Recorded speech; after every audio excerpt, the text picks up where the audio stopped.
fadlan haddaad nagu cusubtahay subscribe noo saar. meherka xamda queen ayaa la filayaa inuu dhaco sabtida beri, iyadoo hambalyada iyo arooska xamda queen ay gebi ahaanba ay qabsadeen baraha bulshada.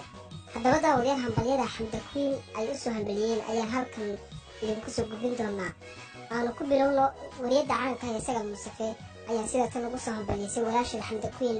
waxay la tiri, caawa habeen ay iiga farxad badan tahay dunida ma jirto walaashay rumaad xamda queen iyo walaalkay marna seedigay marwaan cabdiraxmaan oo meherkoodu dhacayo sabtida soo socota. isku waara, isku baraara, ubad khayr qabana kala hela.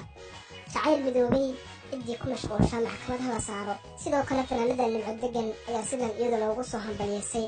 waxayna tiri sida tan, walaashay xamda queen iyo seedigay marwaan oo meherkooda u qabsoomi doono insha allah sabtida. ilaahay haynagu gaadhsiiyo caafimaad. ilaahay waxaan idinka baryaa reerkii lagu nasto lagu nagaado.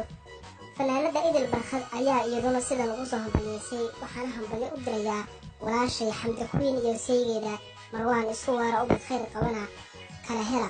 daawadee weli waxaynu ku guda jirnaa hambalyada loo diriyo fanaanadii hore ee xamda queen iyo seegeeda marwaan cabdiraxmaan. hambalyooyinka ayaa iska soo daba dhacaya si aan xad lahayn. haddaynu eegno dadka kale ee hambalyooyinka u soo diraya, gudoomiyaha kooxda xidigaha geeska maxamed axmed bakaal ayaa sidan ugu soo hambaliyey. maasha allah, waxaa hadda ay soo gaadhay war farxad leh.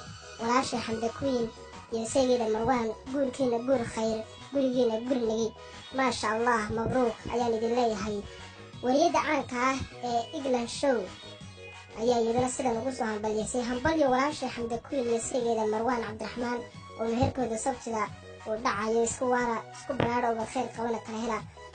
aroosaan maqlo waa kii ugu farxadda badnaa. daawadayaal, inahaas waxaan kusoo gabagabaynaa hambalyooyinkii loo diraayay xamda queen iyo seegeeda marwaan cabdiraxmaan. haddaad nagu cusub tahay subscribe noo saar. sidoo kale muuqaalka laga saa waanad ku mahadsan tahay daawashada muuqaalka.